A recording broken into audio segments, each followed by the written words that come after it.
Safe Khan بھائی ہیں، یہ پوچھ رہے ہیں کہ اونٹ کی ہڈی کہا جاتا ہے کہ جس گھر میں گاڑ دی جائے بنیاد رکھتے وقت ادھر خیر و برکت ہوتی ہے، جادو جنات اثر نہیں کرتے، تو کیا اس کا کوئی فائدہ بھی ہے؟ تو قربانی کے دنوں میں کئی لوگ کوشش کرتے ہیں کہ اونٹ کی ہڈی ہمیں مل جائے، اور بعض لوگ یہ بھی کہتے ہیں کہ اس کا جو خون ہوتا ہے وہ بھی گھر بناتے ہوئے ڈال دیا جائے تو بڑی خیر و برکت رہتی ہے گھر میں۔ دیکھیں، جہاں تک ہڈی کی بات ہے تو اس طرح کا واقعی یہ کہا گیا ہے کہ اونٹ کی ہڈی جو ہے وہ جادو وغیرہ سے محفوظ رکھنے کا ذریعہ ہے، لہذا وہ تو رکھ سکتے ہیں۔ لیکن جہاں تک خون کی بات ہے تو جو ذبح کرتے وقت خون نکلتا ہے تو وہ اس کو کہتے ہیں دم مسفوح، یعنی بہنے والا خون، وہ ناپاک ہے، اس کو استعمال میں لانا، اس سے فائدہ اٹھانا یہ جائز نہیں، لہذا بنیاد میں اس کو نہیں ڈال سکتے۔ میگزین میں ہم نے ایک اشتہار چھاپا، ایک اعلان چھاپا کہ دیمک کے لیے لوگ ہمیں اپنے تجربات اور مشاہدات بتائیں۔ دیمک کے لیے ایک بندے نے کسی نے مشرق سے خط لکھا ہمیں کہ اونٹ کی ہڈی دیمک کا علاج ہے، کسی نے مغرب سے لکھا، کسی نے شمال سے، کسی نے جنوب سے، کسی نے کس شہر سے، کبھی کس نے کس شہر سے، کہ دیمک کا علاج اونٹ کی ہڈی ہے۔ دیمک کا علاج، جہاں اونٹ کی ہڈی ہوگی وہاں دیمک نہیں ہوگی۔ علامہ دمیری نے، بہت بڑے محدث ہیں، علامہ کمال الدین دمیری، انہوں نے یہ لکھا ہے کہ اونٹ کی ہڈی جہاں ہوگی، اور بھی فقہاء نے لکھا ہے، وہاں جادو اور جنات کا اثر نہیں ہو۔ میں وہ چیزیں بتا رہا ہوں جو ان چیزوں کا علاج ہے۔ یہ علاج بالاعمال، علاج بالتدبیر، ایک ہے اعمال کے ذریعے علاج اور ایک ہے تدبیر کے ذریعے علاج، جو ہمارے محدثین، فقہاء، بڑے بڑے اللہ والوں نے یہ علاج بتائے ہیں، یہ علاج بتائے ہیں۔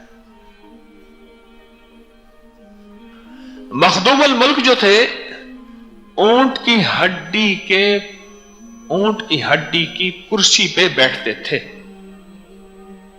انہوں نے کہا اونٹ کی ہڈی کی کرسی میں خوبصورتی ہوگی، اور بعد میں جب کچھ شعور کی آنکھ کھولی، کچھ اس دنیا میں تھوڑا سا سیر و سفر کیا، پتا چلا کہ وہ کسی وجہ سے بیٹھتے تھے، ایسے نہیں بیٹھتے تھے، کہ اونٹ کی ہڈی جو ہے وہ ان کے ساتھ یہ نسبت تھی کہ اونٹ کی ہڈی وہ اپنی حفاظت کے لیے اس کے اوپر بیٹھتے تھے۔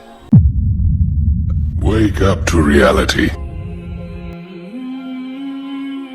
مکان بنانے سے پہلے زمین میں اونٹ کی ہڈی دفنانا، مکان بنانے سے پہلے مکان کی زمین میں اونٹ کی ہڈی دفنائی جائے تو کہتے ہیں کہ اس سے مکان میں دیمک نہیں لگتی۔ کیا یہ عمل جائز ہے؟ اس میں کوئی گناہ یا شرک والی بات تو نہیں ہے؟ مسز شجاعت، اسلام آباد۔ شرک والی بات تو نہیں ہے، البتہ ایسی چیز جس کی کوئی دلیل نہ ہو تو شریعت نے اس سے ہمیں روکا۔ یہ توہم پرستی ہے، اور شریعت توہم پرستی کو پسند نہیں کرتی، اس لحاظ سے اس میں گناہ کا پورا خطرہ موجود ہے کہ آپ کے پاس جب ایک چیز کی کوئی دلیل نہیں ہے تو آپ وہ عمل کیوں کر رہے ہیں۔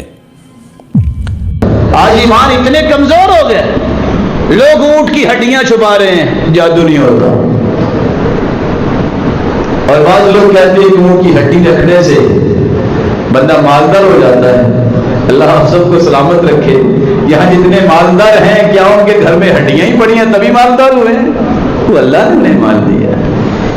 یہ دقیہ روسی باتوں کو چھوڑو مسلمانوں، اپنے عقیدے پہ آؤ، منہج پہ آؤ۔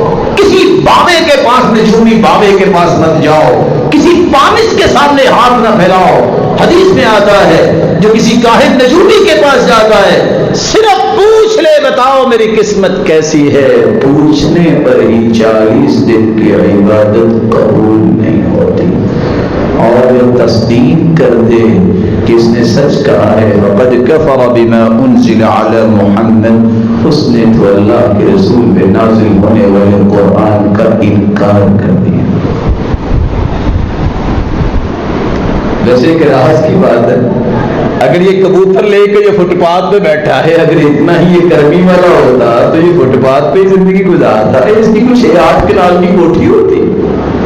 یہ دھکے کھا رہا ہے، ون سمنی جو ہے اس کے سامنے